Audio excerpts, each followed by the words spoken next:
Hi, I'm Matt Kakabeeke, Executive Director with the Kalamazoo Optimist Hockey Association, and welcome to the Coaches Site Minor Hockey Week.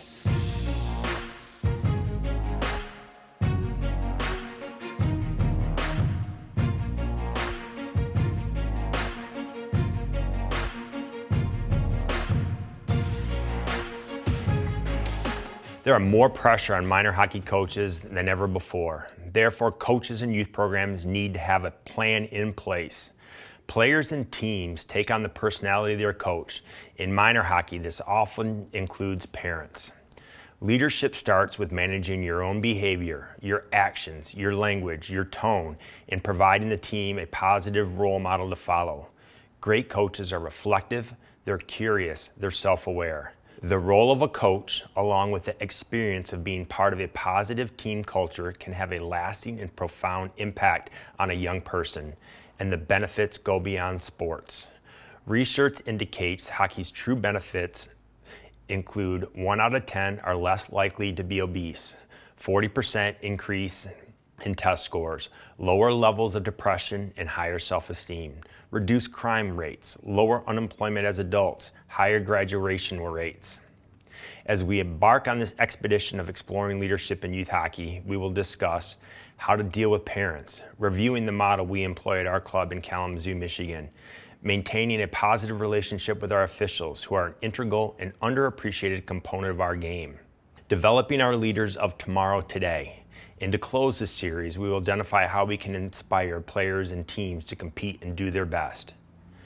Most importantly, as an administrator of a youth hockey club, we will highlight how great coaches have a plan for all of these situations, how great coaches anticipate challenges and adversity, know how to keep themselves cool under pressure.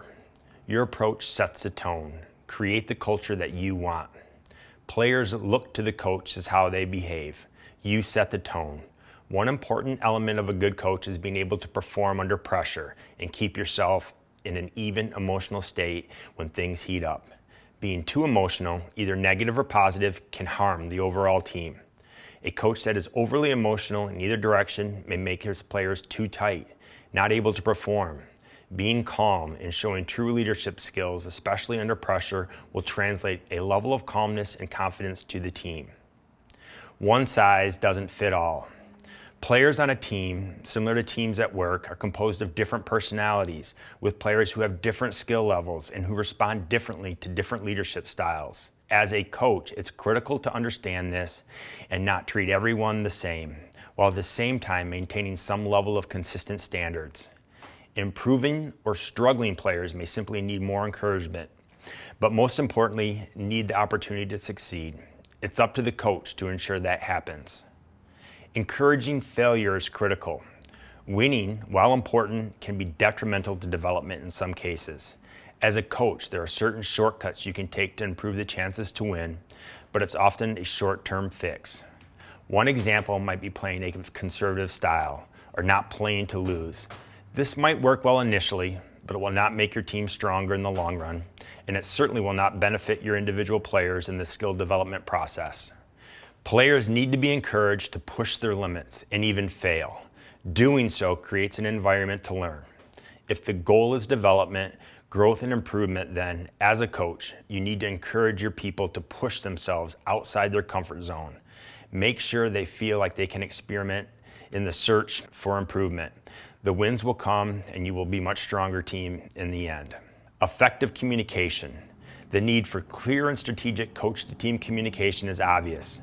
As a coach, it's critical that your players know what to expect, what the goal is for the team, that they are clear on the steps to get there.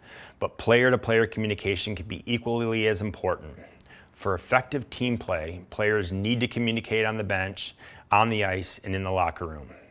One effective way to do so is simply create an environment where open communication is encouraged and provide tools and resources to do so. Assistant coaches are invaluable. Doing it yourself is not realistic. In my time coaching, I've been both the head coach and an assistant coach. What I've learned is that other coaches can offer different perspectives and are better at certain aspects of coaching. For example, one coach may be an excellent tactician during the game, while another might be a great motivator or run a well-organized, productive practice. A coach needs to recognize the various talents that other coaches may bring and not only utilize them for the betterment of the team, but also empower them to bring their ideas and talents to the table. In the end, this will only strengthen the overall team. And finally, make time for learning. Learning is important, especially in hockey where the rate of change is happening at an enormous pace with the focus on skill and speed. Find a mentor. Seek out opportunities to learn from others. Attend a coaching conference. When you invest in yourself, you're also investing in your players.